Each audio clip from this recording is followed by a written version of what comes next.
लता की आदत थी कि वो हमेशा दिन में रोटी बनाती और रात में चावल। कुछ भी हो जाए, कभी दाल चावल, कभी राजमा चावल, कभी पुलाव, कभी खिचड़ी पर चावल तो बनने ही बनने हैं। कई बार लता की सास विमला उसे इसके लिए रोक चुकी थी, पर लता अपनी इस आदत को बिल्कुल भी नहीं बदलना चाहती थी। बहू, आज खाने में क्या बनाया है? बाबूजी दाल चावल बनाए हैं। आज फिर चावल बना लिए। लता, मेरे तो घुटनों में बहुत दर्द रहता है। मैं रोजाना रात में चावल नहीं खा सकती बहू। दिन में बनाओ तो मैं थोड़े बहुत खा भी लूं। एक काम कर, मेरे और इनके लिए तो तू रोटी ही बना दे। माँ जी, अब आटा गूंथना पड़ेगा। आटा गूंथा हुआ नहीं रखा। कोई बात नहीं बहू, जो बनाया है वही दे दो। लता ने दाल चावल बनाए हुए थे, वही अपने सास ससुर के आगे परोस दिए। एक काम करो, मैं तुम्हें 2 रोटी का आटा गूंथ कर रोटी सेक देती हूँ। अरे नहीं नहीं विमला, कोई बात नहीं, मैं दाल चावल खा लूंगा। अब तुम उठोगी रोटी बनाने के लिए तो फिर बहू बोलेगी कि उसे ही कह देते, इसलिए अब खा लो। लता की दिन में रोटी रात में चावल की आदत दिन पर दिन बढ़ती जा रही थी। लता, आज तो मेरी ऑफिस की छुट्टी है। एक काम करो, कढ़ी चावल बना लो, बहुत मन हो रहा है। अब मैंने गोभी आलू की सब्जी और रोटी बना दी है। अब मैं कुछ नहीं बनाऊंगी। वैसे भी मैं रात को राजमा चावल बनाने वाली हूँ। मैंने पहले ही प्लान कर लिया था, इसलिए अब रोटी और गोभी आलू की सब्जी खा लो। तुम सही हो, जब देखो अपनी मर्जी करती हो। अब रात में मैं सोच रहा था कि मटर पनीर की सब्जी और रोटी बनवाऊंगा, तुम राजमा चावल का प्लान बनाकर बैठ गई हो। अरे तो क्या हुआ, तुम तो जानते हो ना मैं दिन में चावल नहीं बनाती हूँ। रात में थकी हुई होती हूँ, इसीलिए मैं रात को ही चावल बनाती हूँ। मेरे से नहीं बनती रात में रोटियां। अच्छा ठीक है, जो मन में आए वो करो। मैं माँ को डॉक्टर के पास ले जा रहा हूँ। बोल रही हैं कुछ दिनों से घुटनों में बहुत दर्द है। विमला की तबीयत ठीक नहीं थी, इसीलिए बेटा अभिनव उसे डॉक्टर के पास ले जाता है। देखिए माताजी, उड़द की दाल, भिंडी, चावल, दही वगैरह और ठंडी चीजें आपको कुछ समय के लिए बंद करनी होंगी। डॉक्टर साहब, मैं तो कोई ठंडी चीज लेती ही नहीं हूँ। ये बच्चे कई बार कहते हैं कि ठंडा आइसक्रीम और ठंडा दूध वगैरह ले लो। मैं तो दही भी बहुत कम खाती हूँ क्योंकि मेरे घुटनों में दर्द हो जाता है। डॉक्टर साहब, और कुछ खाने का परहेज? बस इन्हीं बातों का ध्यान रखें और समय पर दवाई लें। विमला अभिनव के साथ घर आ जाती है। लता, डॉक्टर ने माँ को कुछ चीजें खाने के लिए मना किया है, जिनमें से चावल भी हैं। तुम ये जो रोज चावल बना देती हो ना रात में, वो माँ को बहुत नुकसान करते हैं, इसलिए अब माँ के लिए रोटी बना दिया करो।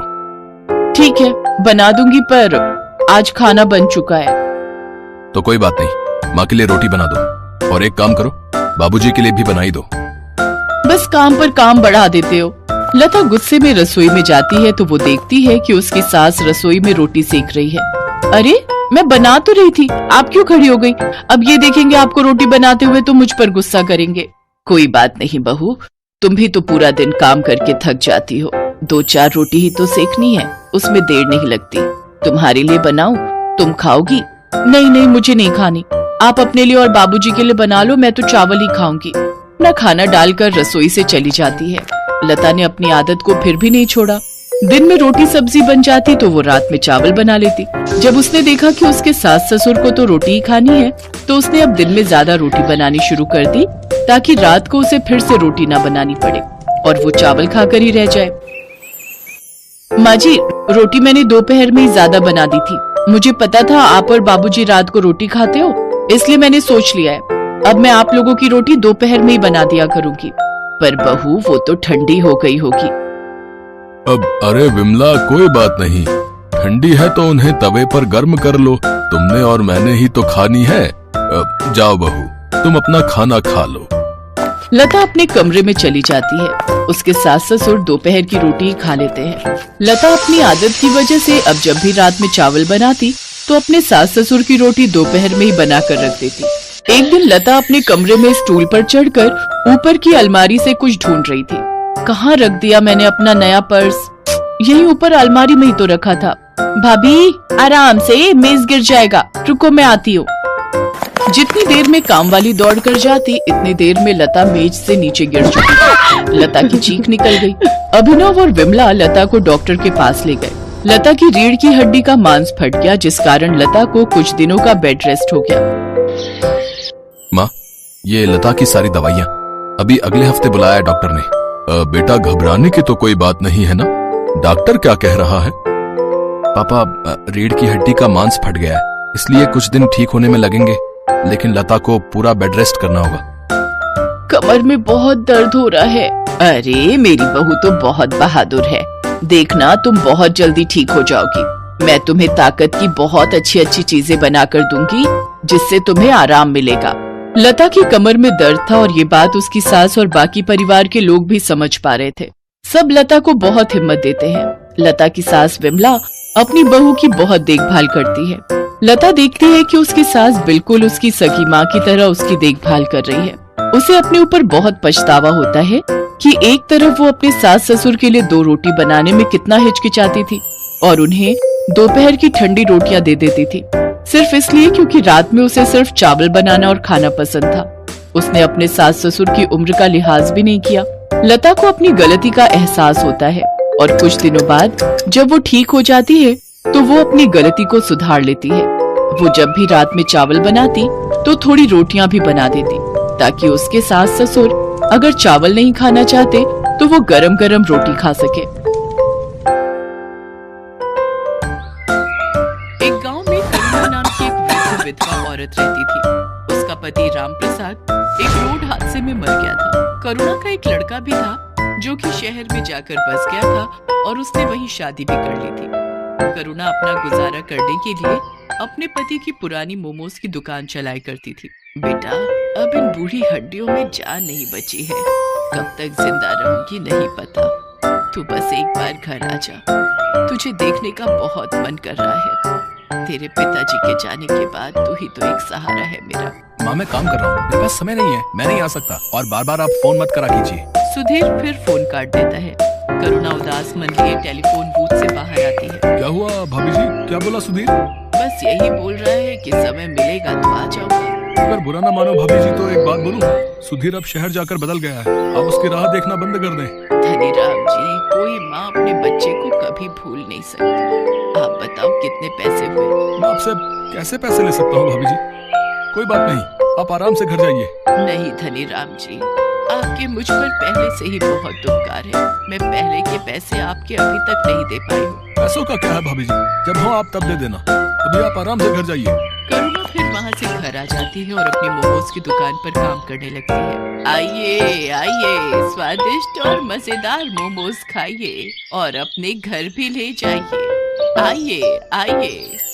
वो अपनी दुकान अकेले ही चलाती थी। बुढ़ापे की वजह से वो ज्यादा काम नहीं कर पाती थी, लेकिन फिर भी वो रोज मोमोज की दुकान खोलती और काम करती। गिने चुने लोग ही उसकी दुकान पर आते थे।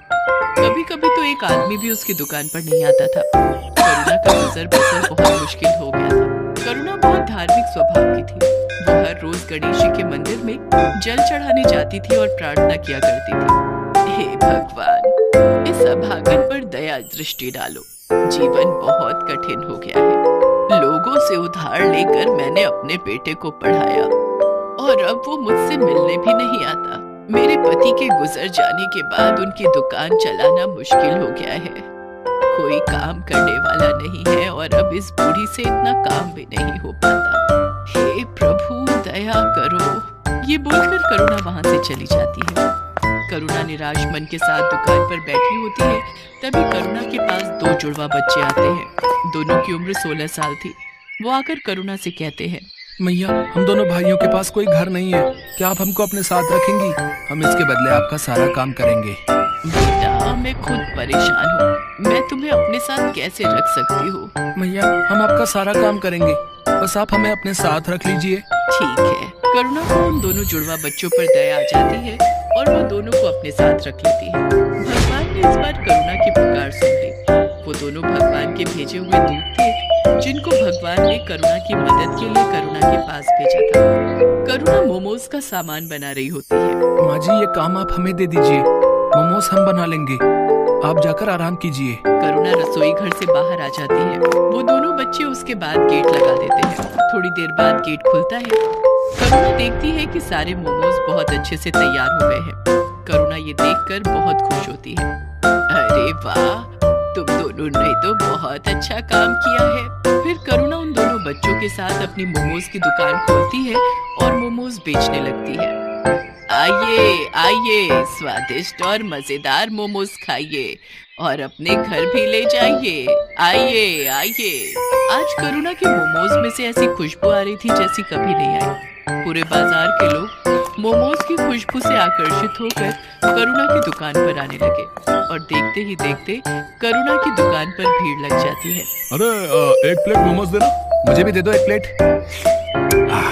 अरे वाह वाह वाह, इतने स्वादिष्ट मोमोज तो मैंने आज तक कभी नहीं खाए। वाह वाह वाह वाह वाह। करुणा लोगों की ये सारी बातें सुनकर काफी खुश होती है। देखते ही देखते उसके सारे मोमोज बिक जाते हैं। आज तो बहुत अच्छी कमाई हो गई। अगर ऐसे ही मेरे मोमोज बिकने लगेंगे तो मेरा सारा कर्ज उतर जाएगा। दोनों बच्चे अब करुणा को कोई काम नहीं करने देते। दोनों मोमोज बनाते और करुणा के साथ उन्हें बेचने भी जाते। उन दोनों के बनाए मोमोज में ऐसा स्वाद था कि हर कोई उंगलियां चाटता रह जाता। एक रात की बात है, वो दोनों बच्चे रसोई घर का दरवाजा बंद करके मोमोज बना रहे थे। कमाल है, हर रोज ये दोनों रसोई घर बंद करके मोमोज क्यों बनाते हैं? आज देखती हूँ ये ऐसा करते क्या है। करुणा चुपके से जाकर खिड़की में से झांकती है। वो देखती है कि उन दोनों जुड़वा बच्चों के हाथ में से चमत्कारी शक्तियाँ निकलती हैं, जिससे मोमोज अपने आप बनते हैं। ये जादू देखकर करुणा दंग रह जाती है। वो तुरंत उन दोनों के पास जाती है। दरवाजा खोलो। जी माँ जी। तुम लोग कौन हो? क्या? मैंने सब देख लिया खिड़की में से, जल्दी बताओ। डरिए मत, हम आपको कोई नुकसान पहुंचाने नहीं आए हैं, बल्कि हम तो आपकी मदद करने आए हैं। हम भगवान के दूत हैं। हमें गणपति जी ने आपकी मदद के लिए भेजा है। क्या सच में गणपति भगवान ने आपको मेरी मदद के लिए भेजा है? हाँ माँ जी, आपकी परेशानी भगवान ने सुन ली और हमें आपकी मदद के लिए ही भेजा है। करुणा ये सब सुनकर बहुत खुश होती है। अब इसके बाद दोनों फरिश्तों के जादू से करुणा के दिन अच्छे होने लगे। दोनों रोज अपने जादू से मोमोज बनाते और करुणा उसे बेच आती। देखते ही देखते करुणा की दुकान चल पड़ी। लोग उसके मोमोज दूर दूर से खाने आते थे। ऐसा करते करते करुणा ने एक बड़ी मोमोज की दुकान खोल ली और धीरे धीरे उसने अपने सारे कर्ज भी चुका दिए। अब करुणा के पास धन की कोई कमी नहीं थी। ये बात करुणा के बेटे सुधीर तक भी पहुंच जाती है। इधर सुधीर की नौकरी भी जा चुकी थी, इसलिए एक दिन करुणा का बेटा सुधीर अपनी बीवी के साथ वापस आ जाता है। माँ प्रणाम, देखो मैं आ गया। अरे सुधीर बेटा, तू आ गया। तुझे देखने के लिए तो ये आंखें तरस गई थी। हाँ माँ, मुझे आपकी बहुत याद आ रही थी। मुझे आप माफ कर दो, मैं पागल हो गया था जो आपसे मिलने नहीं आ रहा था। मेरी मति मारी गई थी, लेकिन अब मैं आ गया हूँ। अब आपको कोई परेशानी नहीं होगी। माँ ये देख, ये तेरी बहू है मीरा। नमस्ते मम्मी जी, हमें माफ कर दीजिए। बेटा, मैंने तुमको माफ तो तभी कर दिया जब तुम मेरी आंखों के आगे आए। आज भगवान ने मुझे सारी खुशियाँ दे दी। अब मुझे कुछ नहीं चाहिए। चल अब तुम घर। क्या हुआ? तिजोरी की चाबी मिली? हाँ ये रही। अब फटाफट इस बुढ़िया के सारे पैसे निकालो और चलो निकलते हैं यहाँ से। हाँ चलो। मीरा और सुधीर चुपके से जाकर तिजोरी खोलते हैं और वो तिजोरी में से सारा पैसा निकालकर अपने बैग में भर लेते हैं और वहाँ से भाग जाते हैं। भागते भागते वो गांव से बाहर निकल जाते हैं। तब वो थक कर एक जगह आराम करने के लिए बैठते हैं। इतना सारा पैसा मैंने पहली बार देखा है। अब जरा बैग खोलकर दिखाओ तो, इसे जी भर कर देख तो लूं मैं। सुधीर जैसे ही पैसों का बैग खोलता है वो देखता है कि उसमें बस राख है। दोनों फरिश्तों के जादू से वो सारे पैसे राख में बदल गए थे। वो दोनों ये देखकर दंग रह जाते हैं। वो दोनों राख को टटोल टटोल कर देखते हैं पर पैसों का नामो निशान नहीं होता। अरे पैसे कहाँ गए? यहीं तो रखे थे। हाँ, पैसे कहाँ गए समझ नहीं आ रहा है। तभी वहाँ पर दोनों जुड़वा बच्चे आ जाते हैं और वो दोनों सुधीर और मीरा पर जोर जोर से हंसने लगते हैं। अरे मूर्खों, कुछ नहीं मिलेगा उसमें। तुम्हारे मन में जब कालिक भरी है तो उसमें भी कालिक ही होगी ना। कैसी संतान है तू, अपनी माँ को लूटना चाहता है। तेरी माँ ने तेरे लिए इतना सब किया। ये जो मिला है ना तेरे को, ये तेरे कर्मों का फल है। और बिना माँ के तेरा जीवन भी इस राख के जैसा है, किसी भी कीमत का नहीं। अभी भी समय है, सुधर जा और जाकर अपनी माँ से माफी मांग ले। आप दोनों ने हमारी आंखें खोल दी। हम लोभ में अंधे हो गए थे। हम अब से ऐसी गलती नहीं करेंगे। हमें माफ कर दो। फिर मीरा और सुधीर अपनी माँ के पास वापस चले जाते हैं और उसे सब सच बताकर माफी मांग लेते हैं। करुणा भी उनको माफ कर देती है। मैं तुम्हारा शुक्रिया कैसे करूं समझ नहीं आ रहा है। तुमने मेरी इतनी मदद की, इसके लिए धन्यवाद। अब मुझे सब कुछ मिल गया है, मेरा बेटा, मेरी बहू, सब। इसकी कोई जरूरत नहीं है माता, हमने कुछ नहीं किया, ये सब कुछ भगवान ने कराया है। अब आपका जीवन अच्छा हो गया है, तो अब हमारा भी यहाँ से जाने का समय आ गया है। अब आप हमें जाने की अनुमति दें। ये बोलकर दोनों वहाँ से चले जाते हैं। अब करुणा का जीवन बहुत खुशहाल हो गया था। अब उसको किसी चीज की कमी नहीं थी। उसकी मोमोज की दुकान भी अच्छी चल रही थी। अब वो अपने बेटे और बहू के साथ अपना बाकी का जीवन खुशी खुशी बिताने लगती है।